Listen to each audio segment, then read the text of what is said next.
professora da rede pública de ensino há 15 anos. Atualmente assessora a Comissão Permanente de Políticas Públicas no Conselho Municipal dos Direitos da Criança e do Adolescente. A nossa ação está muito vinculada à nossa história de vida, à nossa trajetória. Então, isso para mim e para qualquer um, quando a gente tem que fazer muito uma reflexão sobre qual que é a nossa história, né? Qual é o nosso lugar no mundo. E aí eu trouxe para vocês a Mini Thelma de 1988, Banguela. Cartilha, aquela lógica. Eu acredito que muitos de vocês passaram por isso, né? Serem educados com a cartilha. E escola pública, eu sou filha de pernambucanos que vieram para cá na final da década de 70, início da década de 80. E eu odiava a escola. Ponto. Assim, a escola era uma tortura para mim. Naquele momento eu chorava. Enfim, eu era muito empurrada, eu ia empurrada mesmo para a escola. E eu demorei muito para aprender a ler e escrever, assim, mais ou menos pela terceira série. Eu dei conta de ler e escrever e a gente, né, a gente sabe que cada criança tem seu ritmo, cada criança tem um tempo, mas a gente também sabe que esse não é aquilo que é esperado. Então, eu tive ali um probleminha, né? E aí, pois é, só que aí o mundo deu voltas e eu acabei me tornando professora. Contraditoriamente, só a terapia explica. E aí, fazendo uma reflexão sobre a minha trajetória escolar, eu entendi que aquela escola não deu conta, não acolhia, né? A cartilha não fazia sentido, aquele esquema de silabar coisas, aquelas coisas não faziam parte do meu contexto, aqueles objetos não estavam dentro da minha casa, e a minha vivência em casa, as conversas, os modos de operar o mundo não foram ouvidos na escola, né? Então, isso eu digo por mim, mas eu digo por todos aqueles meus colegas da escola pública. A escola não fazia sentido, era dissociada da nossa realidade, das nossas necessidades. E aí eu virei professora. Coisa louca. E aí eu entrei logo de cara, me formei, entrei na faculdade e eu entrei na Prefeitura de São Paulo, na educação infantil. E eu fui trabalhar de imediato numa escola da região central da cidade. E que também era a demanda escolar era muito diversa da minha história de vida. A gente tinha muitos meninos vindos dos cortiços, das habitações, dos quartos, enfim, dessa região, dos meninos ali da comunidade do Moinho e do Gato, não sei se vocês conhecem, e muitos imigrantes, sobretudo andinos. Bueno, eu não sabia o que fazer com eles. Bom, a gente tem que admitir aquilo que sabe e aquilo que não sabe. E aí eu comecei a pesquisar sobre esses meninos, tentar entender para quem eu estava falando. E aí eu constatei uma coisa, a gente não sabe nada de América Latina.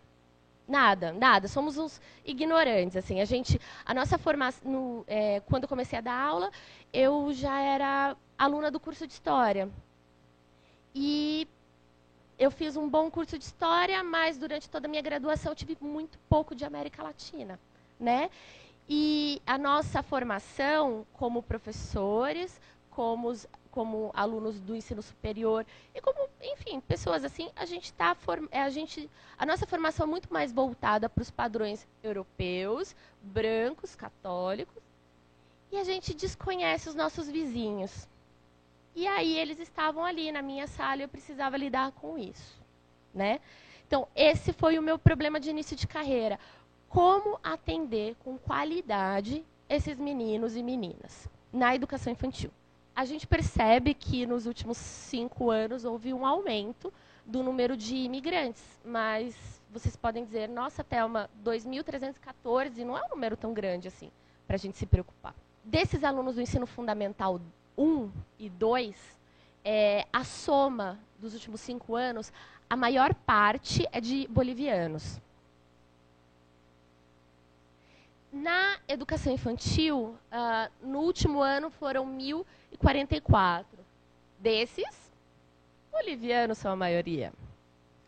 E aí, quanto a esses dados, é legal que vocês saibam uma coisa. Isso é o número de alunos estrangeiros matriculados, o que significa que quando a mãe vai lá fazer a matrícula do menino, ela apresenta um documento, e é com base nisso que esses dados são postos. Esses dados não são bem assim. Por quê? Porque se a gente computabilizar as famílias, a origem dessas famílias, esse número é muito maior. Né?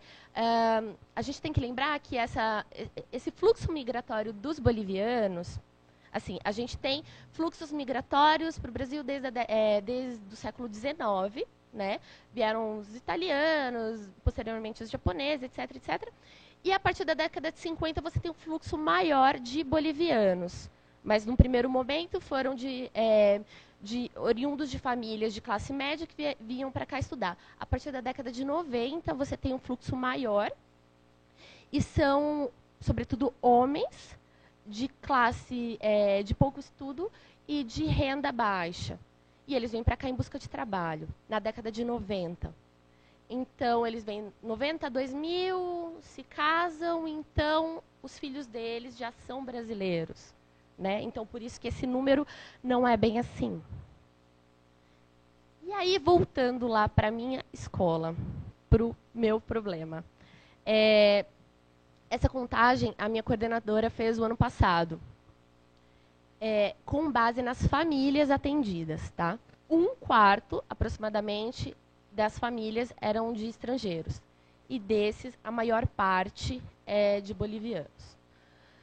Ou seja, a gente precisa falar dos imigrantes. A gente precisa falar de diversidade, sim, mas a gente precisa entender quem são, como acolher da melhor maneira possível e com qualidade, né? Então, o que eu acabei fazendo? Lendo, tentando entender, tentando participar. Acabei, enfim, viajando, tentando estabelecer contato para tentar fazer o melhor possível, né? Tentar entender essa comunidade que eu desconhecia por completo. Então, assim, a gente precisa, de fato, pensar uma escola, com base nesses dados, com base nessa constatação, entender que essa escola ela é diversa. E a gente precisa criar estruturas, criar ferramentas e estratégias para que a gente possa acolher essas famílias da melhor maneira possível.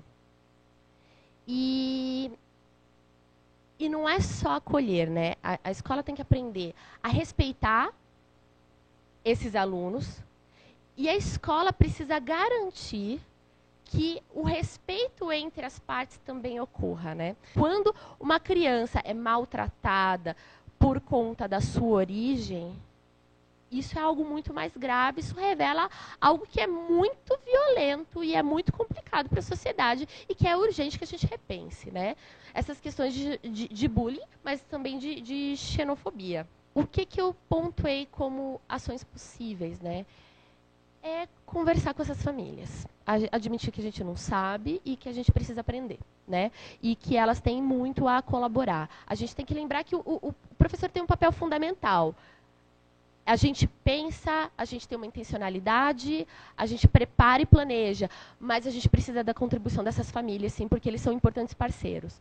Então, ouvir essas famílias, ouvir a comunidade, ouvir o entorno da escola e ouvir as crianças. Ouvir muito mais que falar, admitir que pouco se sabe, que é necessário aprender com o que a gente ensina. Garantir os espaços de fala e de ação.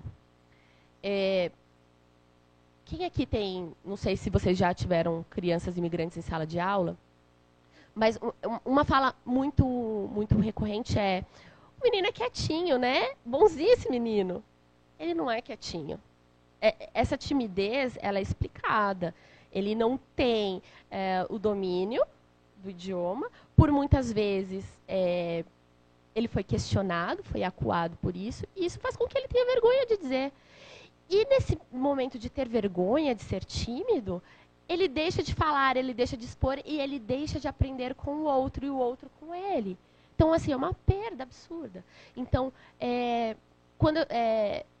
Isso serve para o imigrante, mas isso serve para qualquer criança. Garantir o espaço de fala de todos e garantir protagonismos, né? Meninos deixam de se expor. E isso não pode. A gente precisa garantir espaço para que todos eles possam se expor e possam dizer aquilo que sabem. A parte do uso da língua materna, né, que é uma questão muitas vezes posta. Língua é cultura, né? E a gente não pode deixar que o menino deixe de falar. Na escola ele vai aprender um segundo idioma, mas é importante que ele fale a sua língua materna. Assim como é importante os adornos, o modo de brincar, o modo de agir, o modo de organizar o mundo, né? Nessa escola onde eu trabalhei por muito tempo, era uma escola do lado de um SEI, de uma escola de educação infantil. E algumas mães bolivianas iam levar suas crianças no aguaio, que é uma belezinha, mas isso se perde, porque esses meninos acabam tendo vergonha, e quando eles vão lá para o ensino fundamental, isso acaba se perdendo, né? Eles acabam tentando essa coisa de se incluir e acabam perdendo suas características culturais, o que é uma pena. Eu fiz um ciclo de brincadeiras e brinquedos, das coisas mais simples. Tampinha de garrafa, caixinha de fósforo e tudo que vocês imaginarem. Eu peguei referências da minha infância, de coisas que eu brinquei na rua, enfim, e pedi ajuda dessas famílias, né, para me darem dicas do que fazer, de que brinquedos, de que modo a gente poderia brincar com essas crianças. Foram vários brinquedos, e isso constituiu, né, numa exposição que foi realizada no fim de um semestre na escola. Mas eu trouxe especificamente aqui para vocês esses bonecos lindos que eles fizeram. O objetivo era cada qual fazer o seu boneco conforme o seu gosto, o modo como se vê no mundo. E saiu isso. Lindo. Isso foi uma ação que eu realizei. Essa seguinte foi uma atividade que outra professora realizou na escola, que foi muito bacana, que ela organizou, primeiro a gente comprou e recortou vários bonecos de feltro em tons diferentes. Costuramos, coisa e tal, mas só o boneco sem nada. E aí a gente chamou os pais e ofereceu para eles, além do feltro já recortado, uma série de materiais, de botão, linha, cola, tudo que vocês imaginarem. E a gente fez a proposta que os pais deveriam fazer esses bonecos conforme o modo como eles viam seus filhos. E foi isso que resultou, todos esses bonecos com as características. Então, tem boneco que representa uma criança boliviana, tem longo saião, brincos longos, coisa e tal. E esses bonecos, eles passearam pela casa dos outros colegas. Eles iam na bolsa. A professora montou grupos, né, eu acho que de 5, e esses bonecos iam passeando no final de semana. E isso gerava uma narrativa que era compartilhada na semana seguinte com as outras crianças na roda de conversa, né? É uma ação bem simples, mas que pode trazer à tona como é que é essa dinâmica em casa, como é que foi esse final de semana, e pode ser muito revelador, né, sobre essas famílias. Essa foi uma outra ação que a gente realizou ano passado. Eu fiz um grande mapa e a gente fez o convite para que os pais fizessem marcas. E a marca pode ser uma marca formal, né, o ponto de ônibus, a igreja, o centro cultural, até qualquer outra coisa. A pracinha onde eu gosto de passear com meu filho, o lugar onde eu conheci a minha esposa, tudo podia. E aí foi muito revelador, por quê? Primeiro porque os pais participaram muito, o mapa chama muita atenção, muito, amam, e a comunidade inteira. Então, não... dá para ver, sim. Nessa foto, essas marcas são as ciclovias. Um professor fez questão, porque ele, enfim, só anda de bicicleta. Então, ele marcou a ciclovia. E aí, cada pai, no final da aula, ia marcando o seu ponto de referência, porque a sua referência nem sempre é a minha referência. E é importante a gente saber, né, dessas coisas. Só para finalizar, eu trouxe algumas imagens. É Bolívia, mas podia ser qualquer outro lugar. Isso também é uma situação numa praça pública. Uma menina com uma boneca. É isso, assim. As crianças, elas são crianças e ponto, assim. Tem as suas particularidades, tem as suas necessidades, e a gente precisa estar muito atento a isso, mas a gente também não pode esquecer que crianças ensinam crianças, crianças nos ensinam, e a gente precisa estar muito atento a essas questões.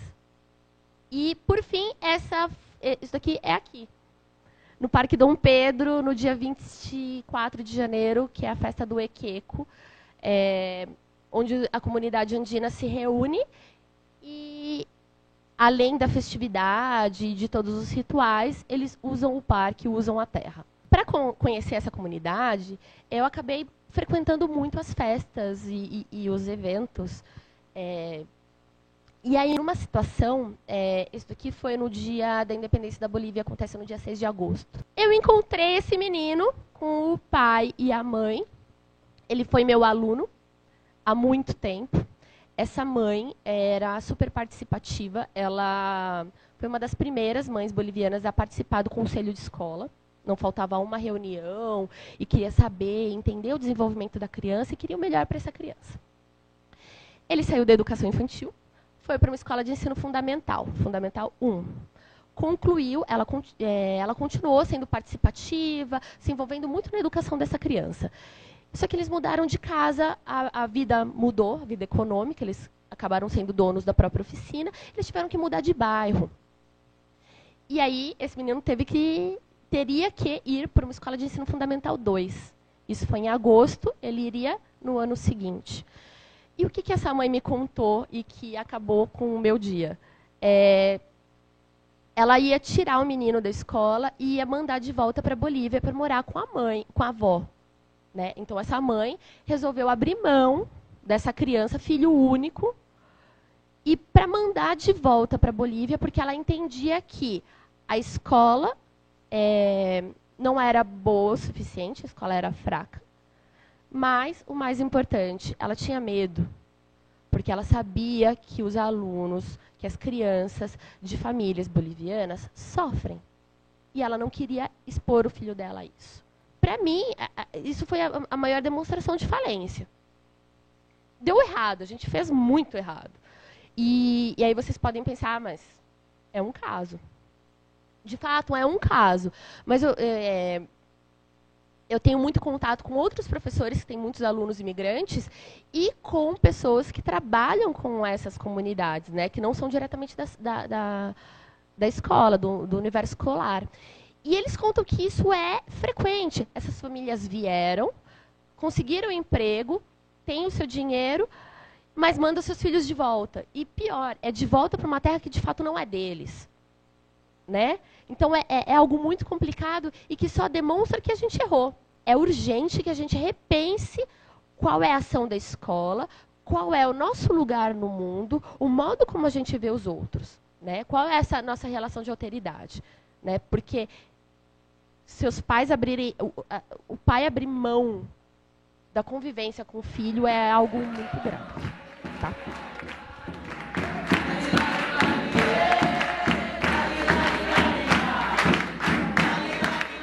A Sandra é mestre em educação pela Universidade Federal de Santa Catarina. Ela veio aqui para São Paulo especialmente para o nosso encontro. Ela é coordenadora da Escola de Educação Infantil de Pedagogia Waldorf, que é de nome Casa Amarela, e da formação em Pedagogia Waldorf em Florianópolis. Eu escolhi, para começar a falar para vocês, uma palavra que chama Indipilili. Indipilili é uma palavra no idioma Isikossa, não sei falar. É um idioma, uma língua tribal da África do Sul. E o significado dela é eu estou viva. E essa palavra tem o poder, como essa língua ela é muito poderosa mesmo, e ela tem o poder de sintetizar essa experiência que eu fiz de ir trabalhar na África do Sul numa escola. E aí eu vou tentar reconstruir algo que se essencializa numa palavra, mas que tem um caminho que foi construído. E aí eu vou trazer algumas palavras que acompanham essa experiência, tá? E eu quero ler elas para vocês. Negros, brancos. Meninas, meninos. Quente, frio. Planícies, montanhas. Elefantes, impalas. Rico, pobre. Corpo, cabeça, movimento estático. Easy, rosa, é o que eu consigo. Afrikaans, djembe, violino, litoral, rural. Essas palavras, elas têm uma qualidade de contraste. O contraste é algo essencial desse lugar que eu morei na África do Sul. A sua vida é permeada por contrastes o dia inteiro, em todas as relações, em todas as coisas que acontecem. E esse contraste, né, por exemplo, um elefante, vamos falar agora do elefante. Um elefante que eu tive o privilégio de ver ao vivo, né, que tem a enorme, gigante, tem aquela pele meio enrugada de terra, que quando ele anda bem devagar, e quando ele anda tão, é tão forte o andar dele, que estremece a terra de quem está ao redor, em pé. Você sente aquele poder. Impala, diferente. Impala é um bichinho, é um bicho na África do Sul, que é quase uma praga, é como se fosse, sabe o veado, o viadinho, o Bambi, sabe? Esse tipo de bicho? Ele é desse tipo. E ele chama lá impala. E o impala, então, ele é todo delicadinho, fininho, magrinho. E ele tem uma pelagem bem brilhante. Então, assim, esses dois animais, o elefante é quase uma praga lá. O impala é quase uma praga. Mas eles são tão diferentes, eles são tão diversos, eles são quase uma oposição. Né? Eles são opostos. E foi aí que eu aprendi que oposto não é um obstáculo, não é um impedimento. Oposto é uma riqueza. Então, assim, antes de falar qualquer coisa, quando eu falo hoje em diversidade, né, que a gente não fala muito, assim, né, a gente fala de multiplicidade, de várias linguagens, de diferentes focos de vida, sei lá, focos de visão, sei lá. Mas ali, nessa vivência, a diversidade é assim, não, você está lá e eu estou aqui. E é importante que a gente entenda que você está lá e eu estou aqui. E aí o que a gente vai fazer com isso? Vamos ver. Né? Então, assim, esse contraste é preciso falar dele. É preciso saber. É preciso olhar esse cabelo, essa pele. É preciso, faz parte. E aí, nesse processo, nesse caminho de ir para lá com a minha família, o primeiro processo que foi, até pela avalanche de coisas que vieram a nós, foi assim, tá, mas qual é a imagem de África que temos? E aí, fecha um minuto o olho, assim, fecha um minutinho. Pensa e abre. Aí, assim, assim que eu penso a África, de pobreza, de fome, de rusticidade, de violência, é essa África que vive no meu coração? Ou é essa desses animais exóticos, né, de safaris? Ou isso, né, uma cultura também bem exótica, diferente, corpo, dança, história, cores, tecidos. O que vive dentro da gente quando a gente fala desse lugar? Ou do Mandela? E aonde é esse lugar? Quando a gente estava fazendo isso, eu lembro um dos meus filhos falando, nossa, que estranho. Isso aqui, mãe, é tão em casa. Isso aqui é tão em casa, isso aqui, a gente nunca olha para esse lugar.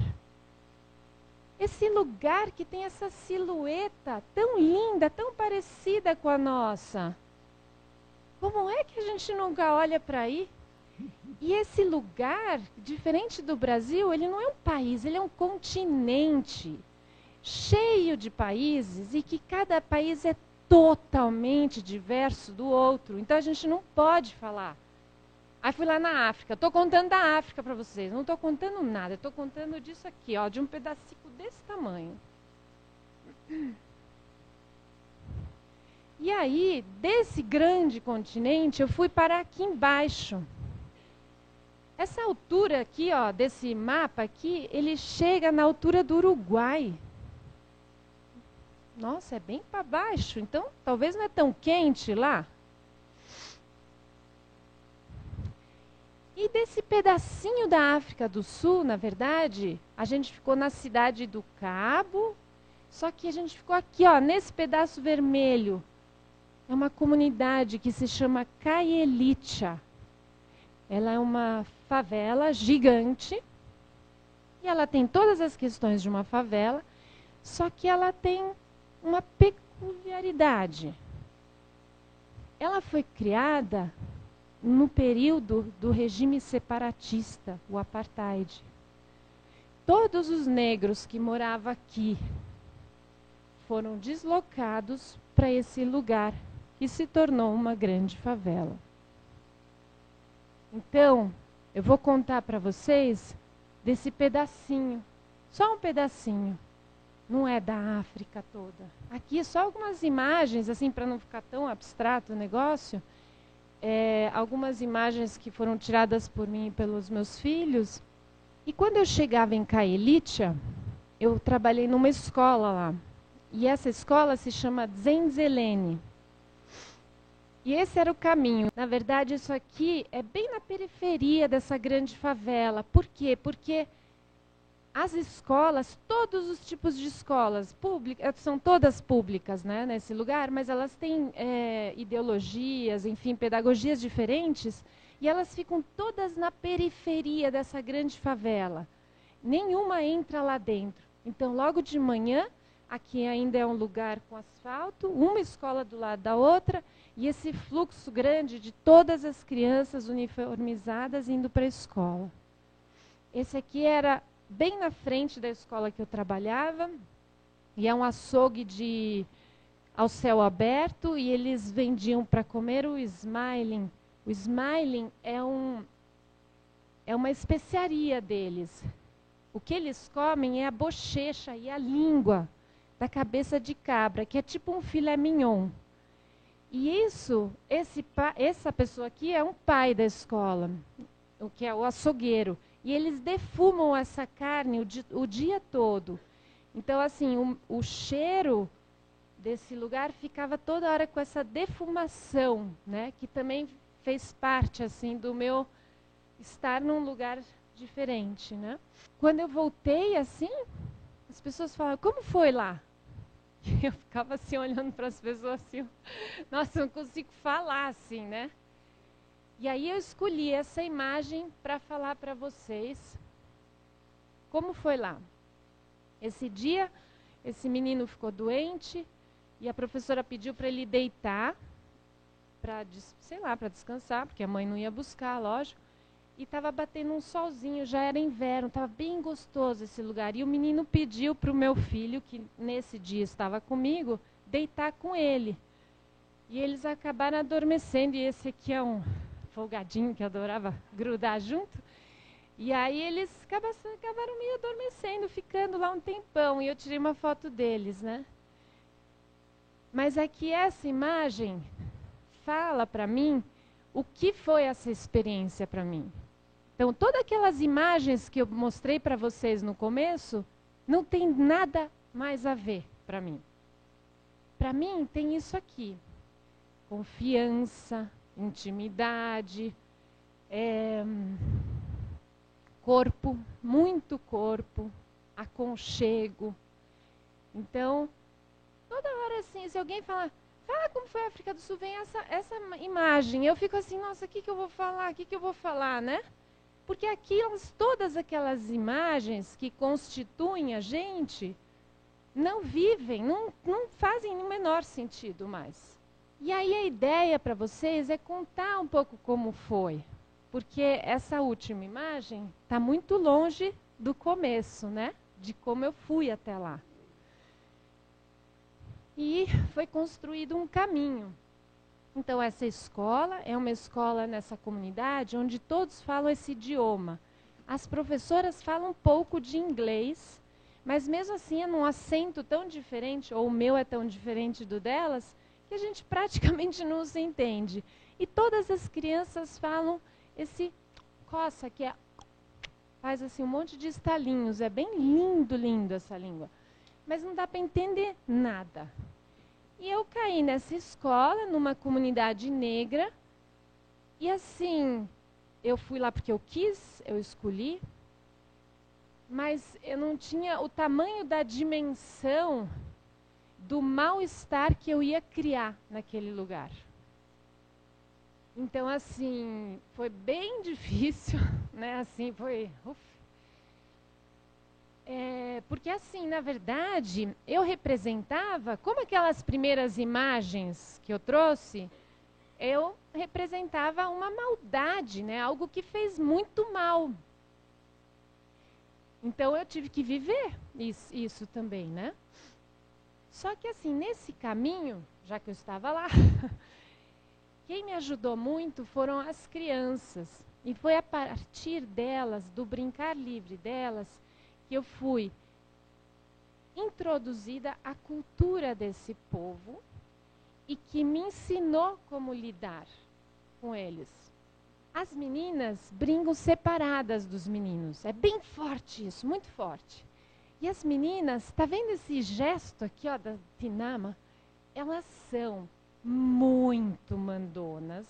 Elas falam pra caramba e alto. E elas dão conta, assim, tipo, elas não sobra espaço pra gente. A Adriana foi lá, foi invadida por elas também, né? Então, assim, é um lugar, assim, as meninas pegam todos os brinquedos, fazem, organizam e constroem, falam pra caramba, gente, é alto, né? Só que junto com isso, elas sempre são lindas. Elas sempre pegam os panos elas sempre são lindas, assim. Então, assim, essa coisa estética, assim, logo que elas começavam a brincar, tinha primeiro uma transformação delas, assim, era bem bonito de ver. E esse é uma brincadeira cotidiana delas. Então, nesse momento livre, do brincar livre, não tinha direção de ninguém, né? Então, primeiro se arrumavam, se organizavam, pegavam tudo que tinha que pegar, aí sentava com as bonecas e começava a fazer trancinhas nas bonecas. Todo mundo fazia trancinha, tudo quanto é boneca. Elas sentavam ao redor e conversavam, estavam juntas. Então essa era a primeira atividade do dia delas. E a desenvoltura dessas mãozinhas para fazer trancinha, porque essas crianças têm 5 e 6 anos, tá? Elas são pequenas, embora elas já pareçam mais... E aí, lógico, né? Como é que elas não vão fazer trancinhas se as cabeças delas são uma obra de arte? Nossa, eu ficava assim, meu Deus do céu! E foi a partir disso que eu fui aprendendo. Então, assim, cada voltinha aqui, isso aqui é um penteado de Zimbábue. Isso aqui, esse corte assim, é de outro lugar. Isso aqui é um aplique. Então, assim, tem várias coisas.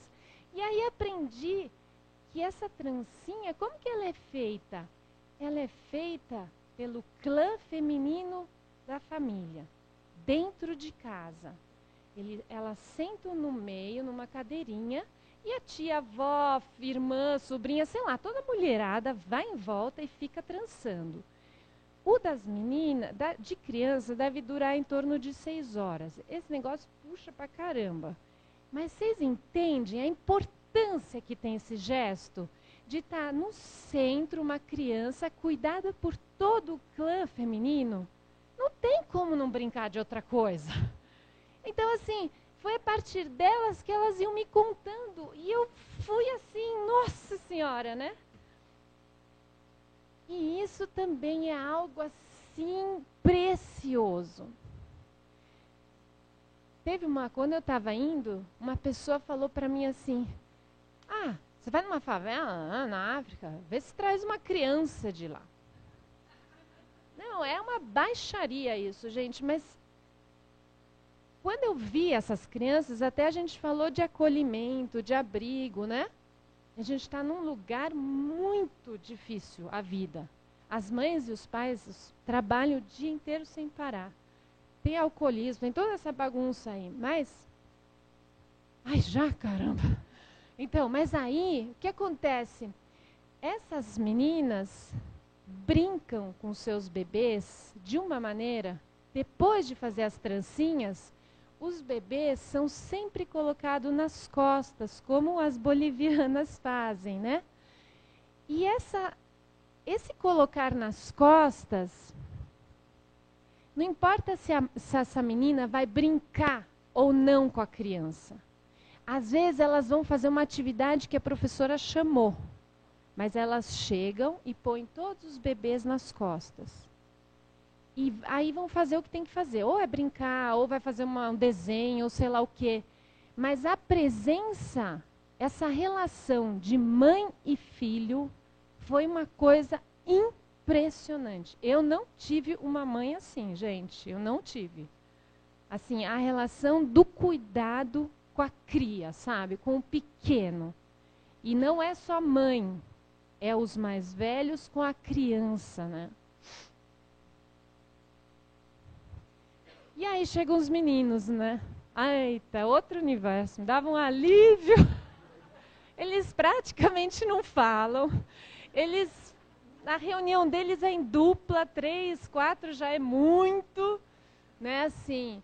E eles só ficavam com os bloquinhos, não tem mais nada para brincar para eles.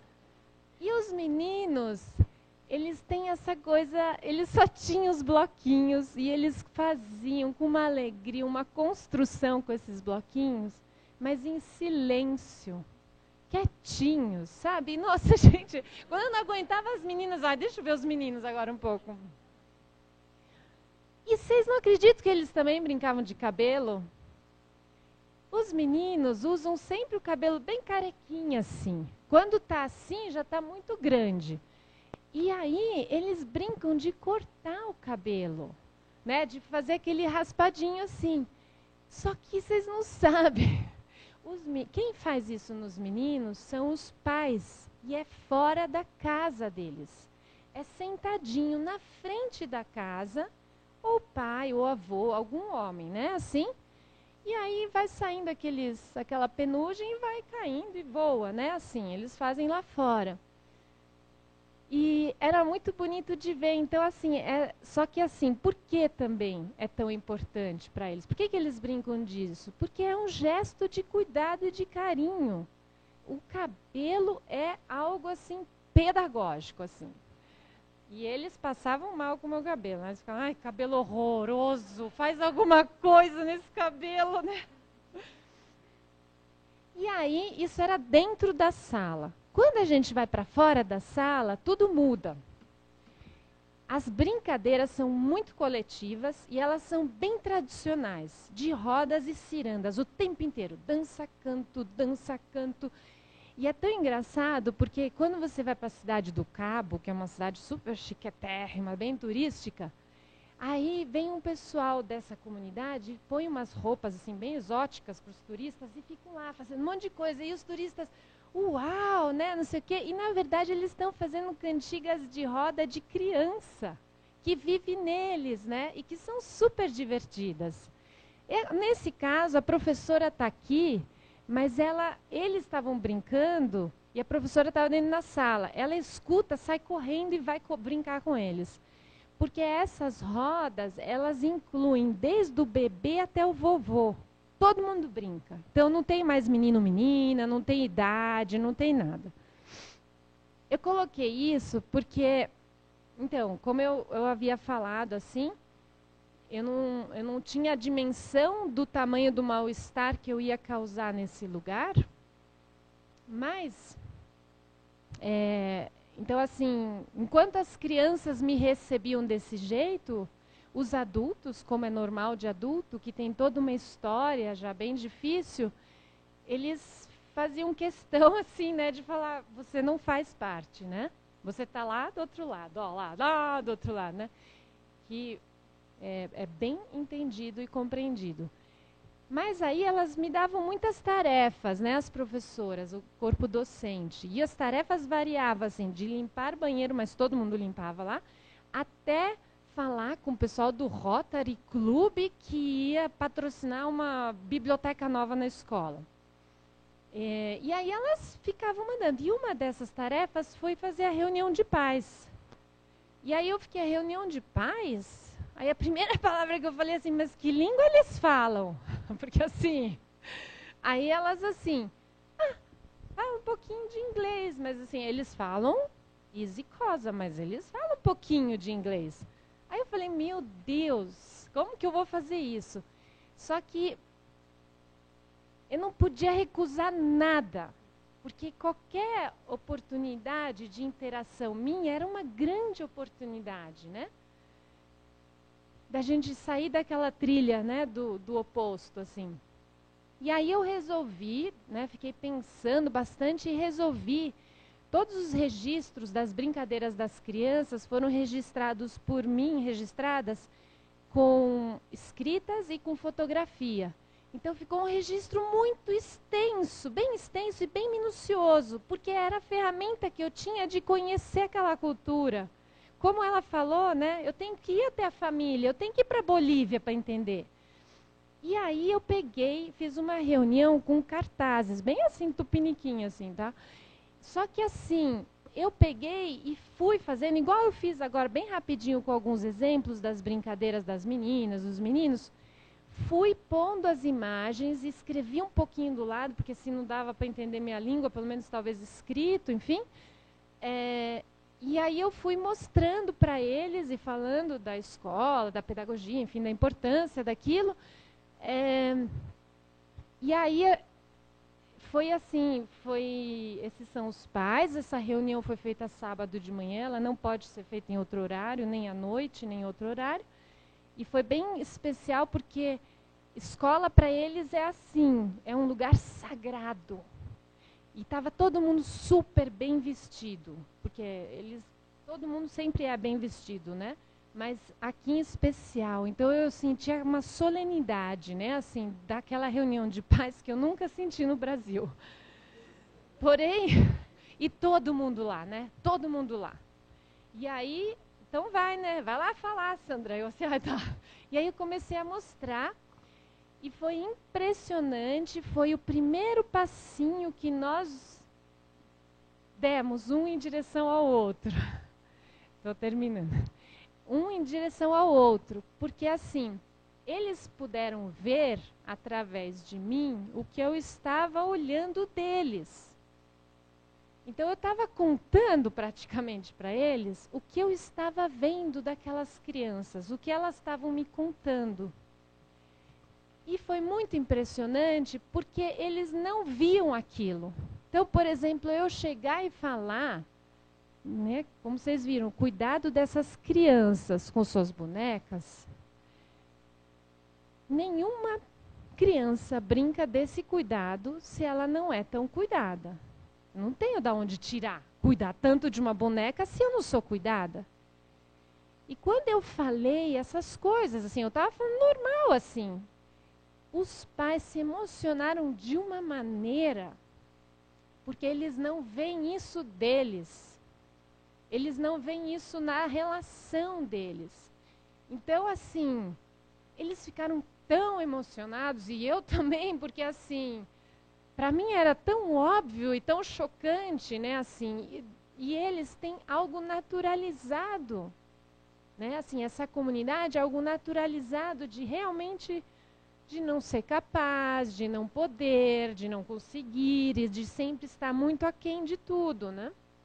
Então, foi a partir desse movimento que a gente começou a fazer um caminho, um em direção ao outro. Aqui foi a despedida, depois desses 6 meses. E quando eu me despedi deles, aconteceram 2 coisas bem importantes. Eu fiz um livro sobre todas as observações das crianças que eu fiz. Todas as fotos.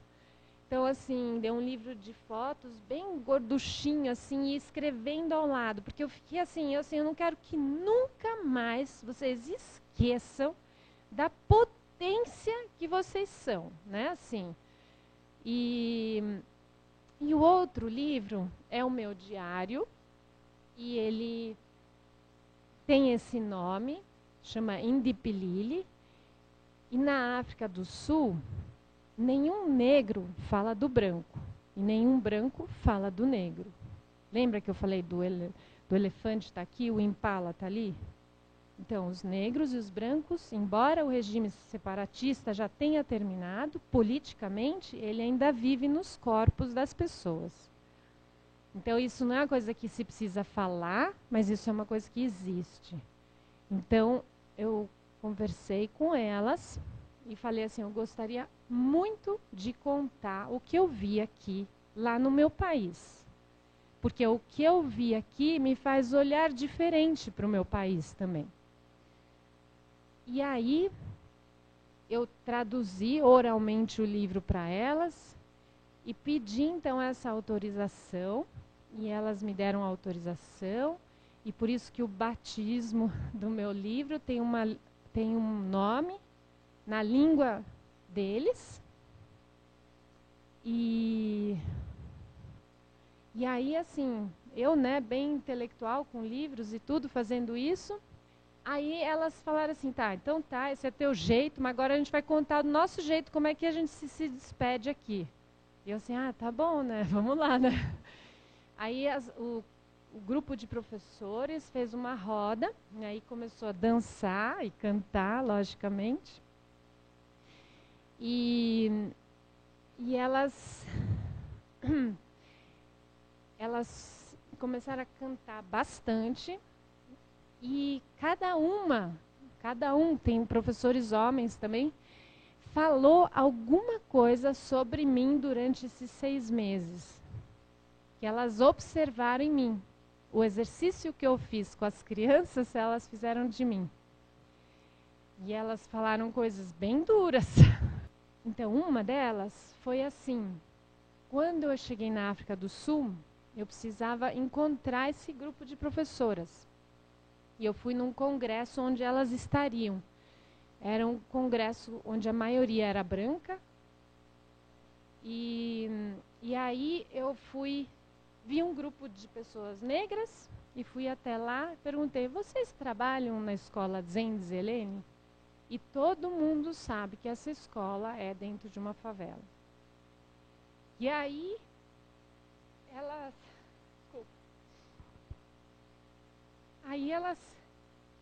olharam para mim, tinha algumas pessoas que trabalhavam lá e outras não. E aí elas me contaram no meu histórico que como eu cheguei até elas, com uma história, com um jeito arrogante de ser, de algo que está instituído.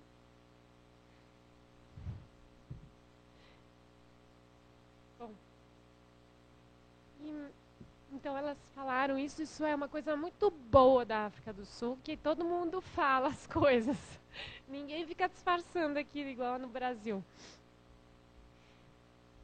Mas aí todos falaram, e outras coisas que eles falaram, que, por exemplo, que eu nem dava muita importância, né, que eu achava meio óbvio, que elas falaram assim, todas as nossas reuniões pedagógicas, nenhuma vez você pediu pra gente falar inglês, porque elas não falavam inglês. Aí eu assim, nossa, por que eu tô aqui? Mas elas sabem falar inglês, mas aí elas assim, você nenhuma vez pediu pra gente falar inglês. Aí falaram um monte de coisa. Imagina o meu estado emocional que eu estava nessa roda, né? Mas no final, essa professora daqui, que é uma professora do 4º ano, nem era uma professora, a professora que eu trabalhava direto todo dia era essa, é a Noticello. E essa professora daqui, então, finalizou essa roda, falando assim que com a nossa convivência, ela conseguiu esquecer da cor que eu tinha.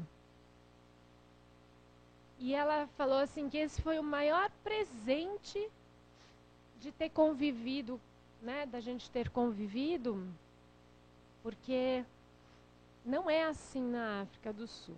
E eu acho que não é só na África do Sul, né? Mas assim, então assim, ela, tudo aquilo que eu falei lá longe se aproximou e ficou naquela imagem que eu mostrei do meu filho com os meninos.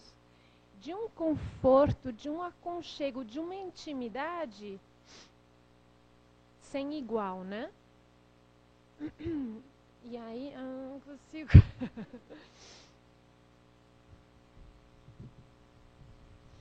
E aí eu queria só terminar com essa imagem, que essa experiência ela está muito relacionada com a minha vida em família também. E eu fiz aniversário na África do Sul, quando eu estava lá, e esse aqui foi um presente de um dos meus filhos. Ele me fez esse desenho e entregou para mim, né? Então, uma mãe em 2 países. E eu achei aquilo tão significativo, porque, enfim, essas coisas a gente não explica.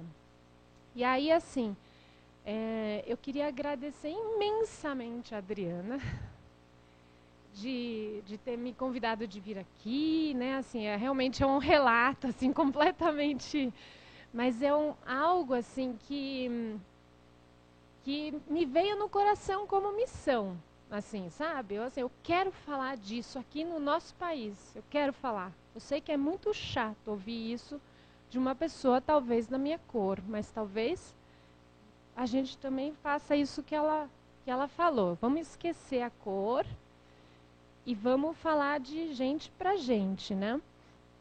E eu falo isso sobre essa experiência em vários lugares, inclusive para criança, do ensino médio. E quando eu estava preparando esse trabalho aqui, é porque é muito exposto, né? Assim, essa explanação. A gente nunca sabe como chega no coração de cada um de vocês. Mas eu estava falando com a Vanessa e ela foi uma pessoa que me deu assim, né, assim, essa força também, assim, pô, vou estar numa plateia, sei lá quem é, não estou nem na minha cidade, olha que coisa esquisita, né? E ela assim, olha, ela assim, se você aceita isso, eu topo. Então, muito obrigada para a Adriana e para a Vanessa em especial, mas a todos também, né? Acho que é isso.